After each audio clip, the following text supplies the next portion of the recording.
I said after the game, it's good to be 2-0, but there's many things we got to get cleaned up. Excited to get back to work this week, and we got to get a lot better in a lot of areas.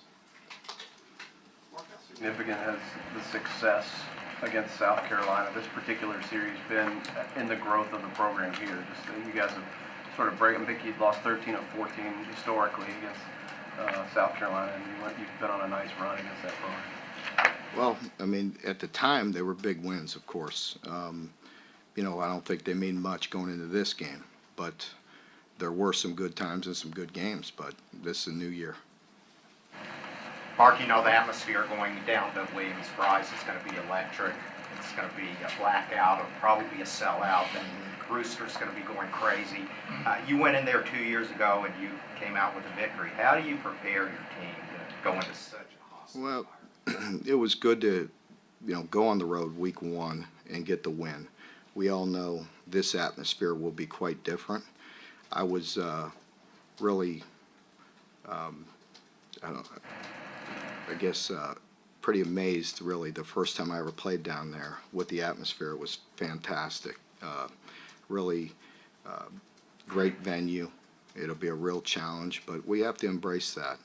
We're going to have to play much better football in a lot of areas. They've played very well with 2 quality wins.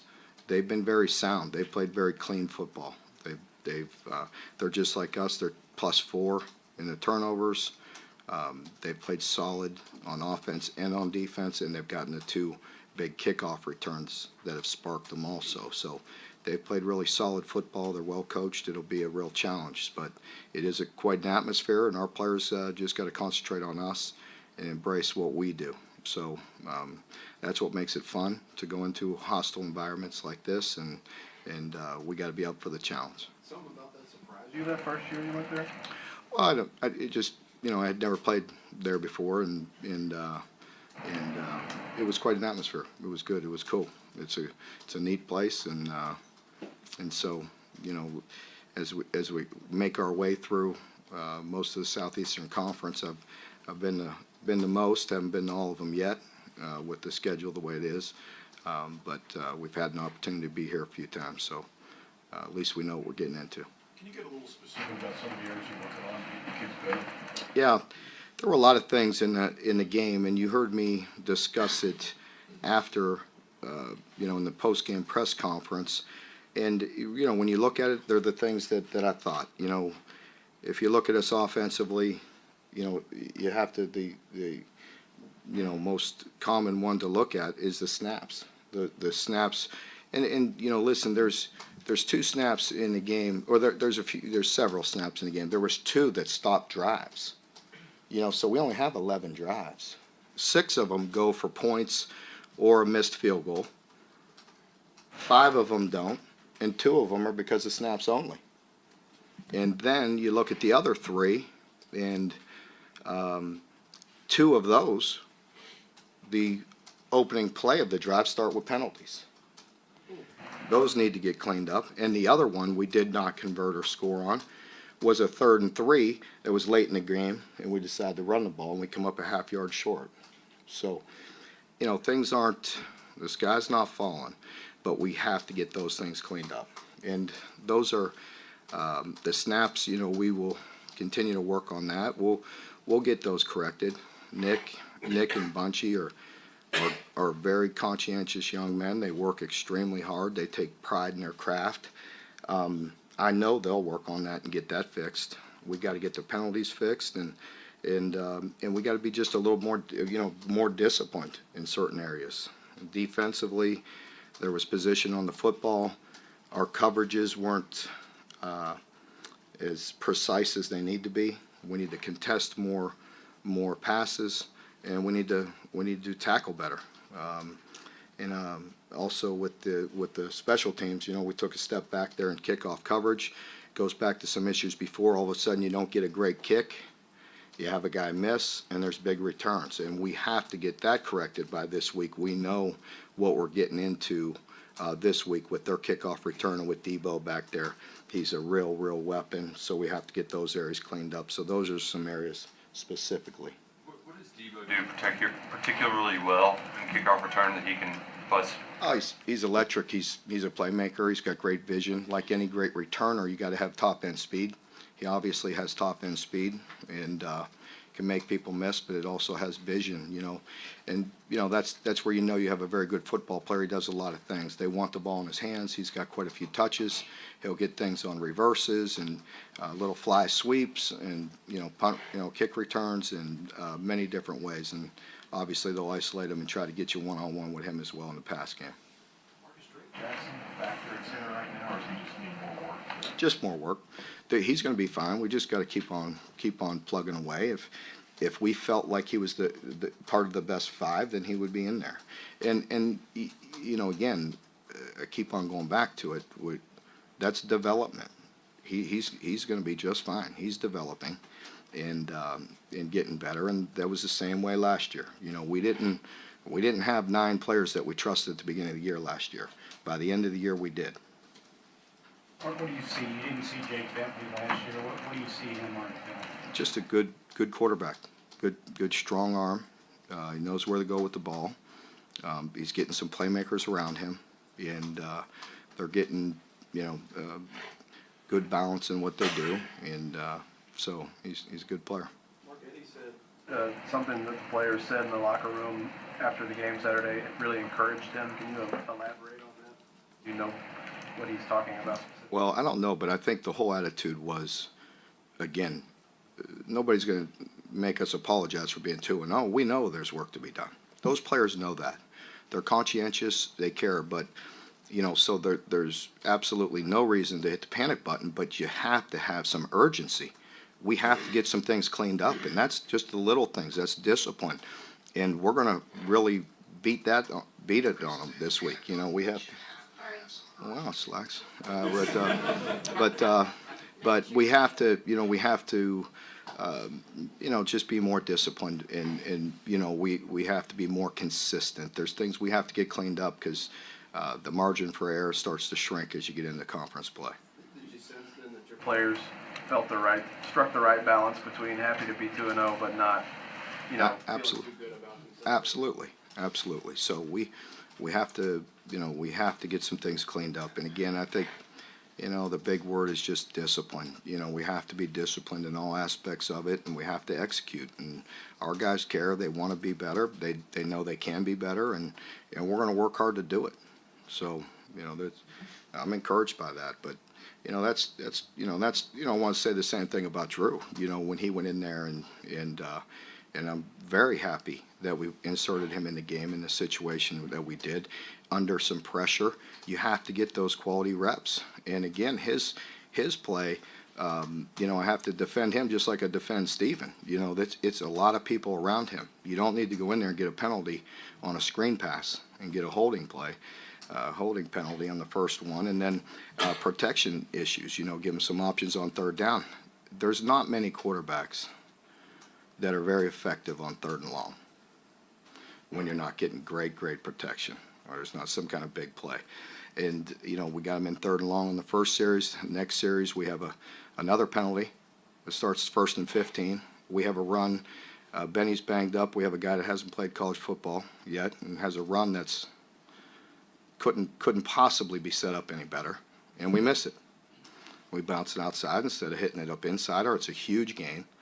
We get in 3rd and long again, and the same back that's going to be fine, but hadn't played yet, gets completely blown up on a blitz, and get no time to throw the ball. So, and what happened the next series after that?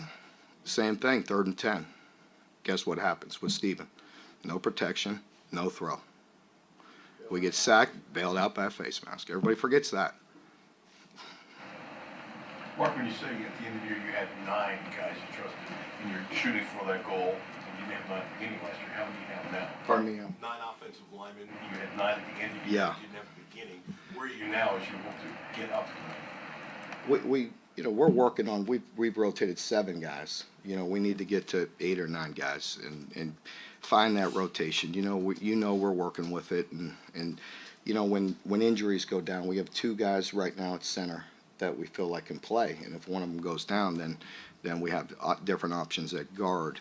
So we got to continue to bring a few guys along, but we will.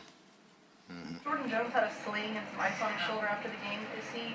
Yeah, it happened. I didn't even know about it when I was in here talking to you. He got a little issue with his shoulder, so we'll see how he goes throughout the week. He's not ruled out at this point. They kind of dragged him off the field too, and we're working on his leg right at the end of the game. That was just cramp. I was ready to drag him off. I was ready to get that second over with. Yeah. Yeah.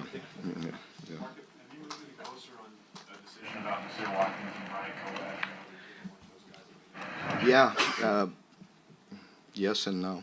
Yeah, yes, we're still contemplating it, and we'll see. Chances are that both will need to play. Mark, with the hurricane, especially with all your guys in Florida and specifically South Florida, have you been able to kind of talk to them and have they been able to reach families? Yeah, I mean, I don't know, since the hurricane went through here in the last 24 hours, I haven't been able to touch base with everybody, but we certainly were before it happened, and to the best of our knowledge, everybody has been safe. Your improvement in run defense, is that just better defensive line play, better overall, or what do you attribute to it? All of the above. It always starts with great team defense. As I've said 100 times, it's a technique game. You have to be very sound technically up front for the defensive line to be successful. We're still really pushing on that. There were plays Saturday that we can do better. We're constantly looking at issues and ways to improve them and take some pressure off them. But if there's, all 11 guys are in the right spot, generally, you'll have some success. And this past Saturday, even there's some issues we have to get ironed out. There were some communication issues on structurally. If we do it the way we did, there's no success. You're not going to have any success. We just have to all be on the same page. So. We got to continue to harp on those things and get better. Mark, what's your relationship with Coach Muschamp? Any interactions that stand out in your mind? No, I've known Will for a long time. I have great respect for Will. We're both defensive guys. We both, like football and talking ball, and he's a good coach. So expect a very good game. And but I like Will personally. I think he's a good guy and does things the right way. Mark, who is the offensive line? We've talked a lot about the trouble. Who's played well? Well, I think they've all had options, had moments. The problem is, just like I described, with 5 possessions that didn't go for points or ended drives, there's always one thing or another. But that's why all 11 guys have to be doing what they're supposed to do at all times. Unless you have somebody really special that'll make some people miss, which we do once in a while, but you can't always count on that against quality people. So you have to execute, and when you don't, bad things are going to happen. And these games, our possessions are lower than some. With the way both teams were just running it and being methodical and going about their business and not super high paced. You only have about 11 possessions. That's what we had last week. So I expect probably about the same this week. We'll see. So you have to be efficient in those drives. That's why in NFL games a lot of times you don't see a lot of super high scoring games. They don't have as many possessions either. So we can't miss our opportunities. Landon moved to first team left tackle. He's playing well. He and Kyle both have given up some pressure that we have to iron out. So whether it be a running back or an offensive lineman, at times we just we have to shore up the protection. I think again, if you look at that, that's not uncommon with a lot of people. So. In predictable pass, our guys will get some pressure as well, so that's why you try to stay out of those situations a lot. Your third down efficiency will be much more efficient on third and medium and third and short than third and long. And again, most people, if not everybody's like that. When you talk to young skill guys like running backs and receivers, how much of that is your message too? You want to play, you think you can do things with the ball in your hand, but if you blow a blitz or Yeah. things like that when we're trying trying to protect. Well, it's a huge part of it. You know, you have to be good. People underestimate that at running back. It's not only physically blocking well, but assignment-wise, being sharp with all the different protections and everything. So there's a lot more to it. With some of the issues I know that Blake Bone had last year, and I don't know about the before after that, but it seemed to be first sighting Blake Bone was actually seen since the first one. Yeah, he go ahead, I'm sorry, Lai. Well, I just think he's just been more consistent. He's been better across the board this year. He's been more consistent at camp. He's been working harder. He's been earning our trust, and he went out there and made some plays. And again, you heard me talk about it, that you know, we need guys to step up and make plays. You know, you got to have playmakers on the field. There's going to be contested passes across the board. We get into league play, there's going to be people on you. You have to make tough catches. Taven made a nice competitive catch the other day, and he was well covered. And Steven made a great throw, and Taven made a really big play. If I'm not mistaken, that was after a penalty maybe also. So we were backed up, might have been second and long, and he made a big catch, contested. Last week there was a lot of discussion about improving on 50-50 balls. Did you see that from your secondary? Yeah, there was nothing. There was no big plays in that game. There was one, I think one maybe they had one of 24 yards, if I'm not mistaken. So what's one thing we always look at is explosive plays, and there wasn't a lot of explosive plays. So they were smart in the way they did things. They got in pinch sets to get us off press to create some space. There's things we could do in our coverage that we got to be more precise on that. We have to push our coverage more and get a little bit more consistent in that. So a lot of the nickel and dime stuff is not just on the secondary. So when you see that many passes completed, you're not very happy. But you know, the yardage was down, explosive plays were down. We gotta do some things better as a unit. Mark, can you talk about your relationship with Courtney, what he means to you, and how he's grown and developed since he's got here? Yeah, we have a good relationship. Courtney's just he's just a guy that he's a mature young man. He always has been, you know, and he's like that here. He's very solid. You know, you just have to respect him and the way he goes about his business, the way he lives his life, and you know, we're truly blessed to have him in a program, and he's doing very well. You said last week that he had probably the best game of his career against Southern Miss. Did you see him continue to go on? Yeah, he played good. There's things he could do better, and he will. There's some plays. There's some things that are popping up that have been that we've got to get ironed out. That you know, we need to play better, and he'll get it fixed.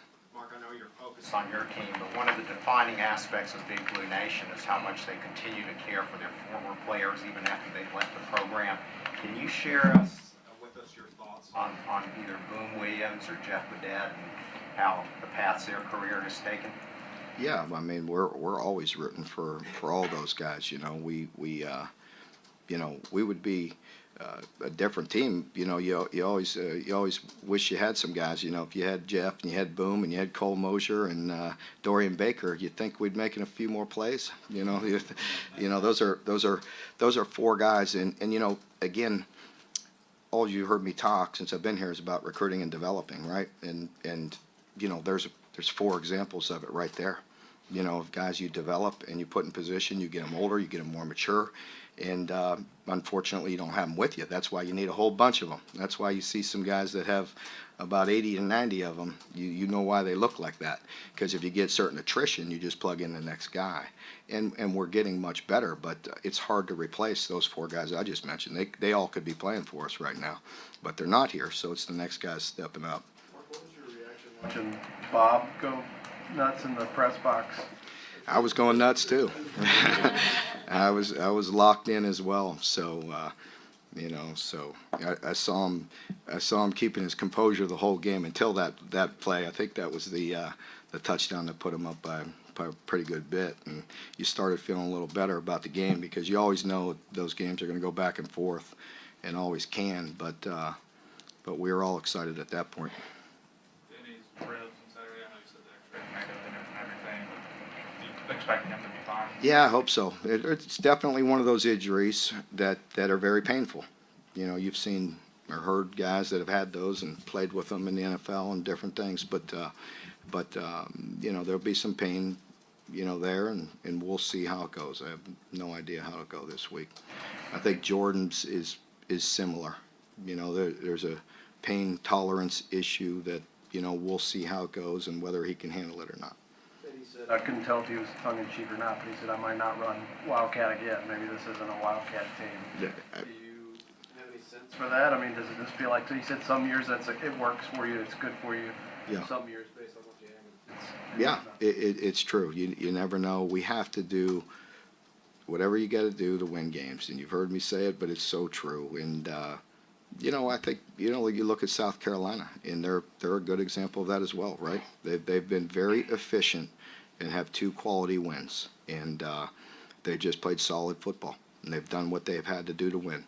They're +4 in turnovers. They have 2 kickoff returns for touchdown, and they're playing solid in all areas.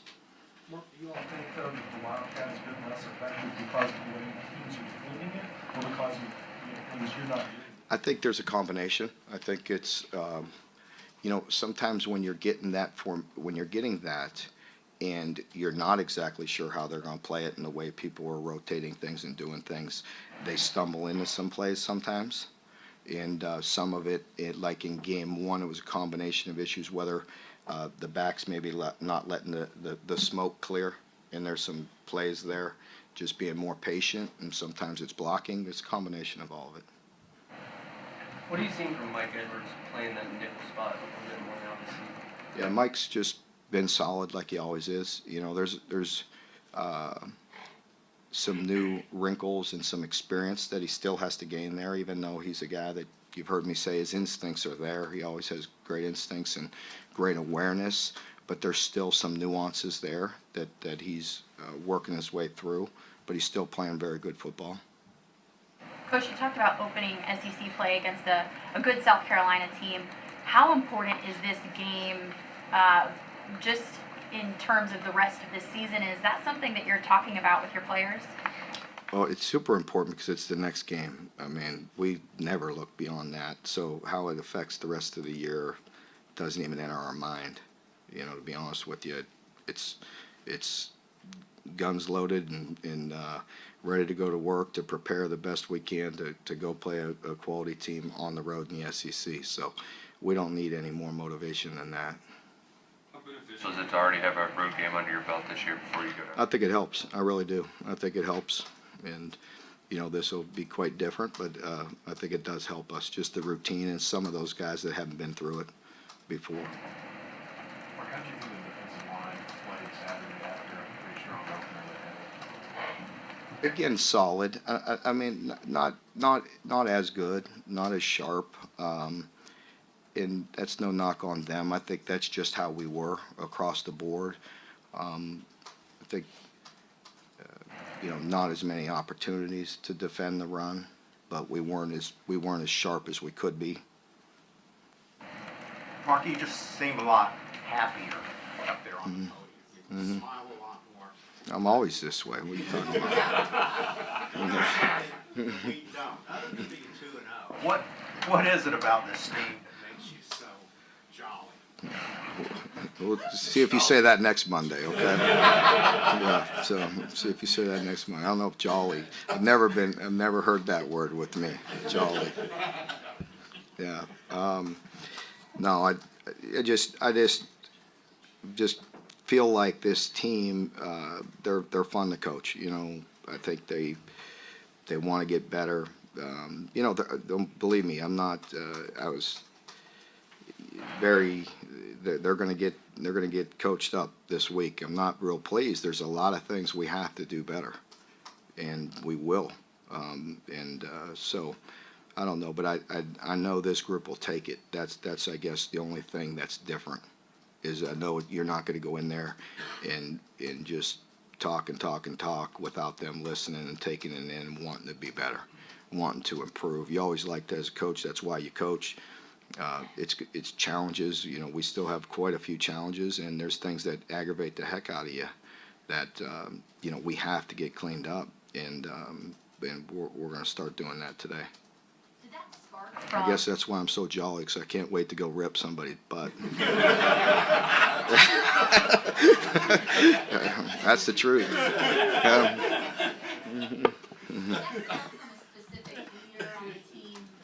Stepping up and making sure that everyone takes it seriously and is a little bit more coachable, takes that criticism. I didn't hear the beginning part of that. Who is there a specific person? Did you say? Or? Yeah, I was saying is there a specific leader on the team Yeah. that has just kind of stepped Well, up and really made the. I don't know if it's any specific person. I just think in general, because there's always good. We've had all the teams that have been here. There's been so many good, great people, great kids, but I just think the overall attitude is more consistent that way, and that comes from the leadership and our standards. It's our standards versus expectations. And that's what we beat them with last week, and that wasn't always the case. But it's not for the lack of trying. We just need to be more disciplined, and we need to do things more precise, and that's what we're going to get to work on today. The Lynn just itching to get going. I mean, we didn't get a lot of play. Who? Lynn. Yeah. I know, he was out early in the last game. He's got to be so frustrated, but also knowing what he can do. Well, I'm sure he's frustrated after that last incident here, but his time will come, and it's about continuing to have great practices, and so he had a better week last week. I think he was ready to go. We sure wanted to see him, and sooner or later he's going to get those opportunities, and you got to make the most of it. When Lynn was ejected from the game, you think that had an impact on the team the first half? I don't think it had a big impact on the team, no. I don't. I think it was, like I said afterwards, I think it was unfortunate, and, it was just a bad break. It wasn't, there's things we could learn off that and coach off that, but there was nothing malicious. There was nothing with bad intent. There was not a selfish play. And so I think everybody understood that and just move on. Do you have a social media policy for when a guy gets ejected? I mean, he tweeted out right when he got back to the locker room, or is that just the? Yeah, I think I need to get a little better hold of that. We used to try. I remember being at Florida State when all this first started coming up, and Jimbo and all of us trying to get a hold of that. But it is just part of Y'all probably know a lot more than I do about that. I got people that's supposed to be watching all that for me, but I got enough things. It just anybody can say whatever the heck they want. Obviously, look at you guys. Anybody can say anything. Whatever. It's what the world is, right?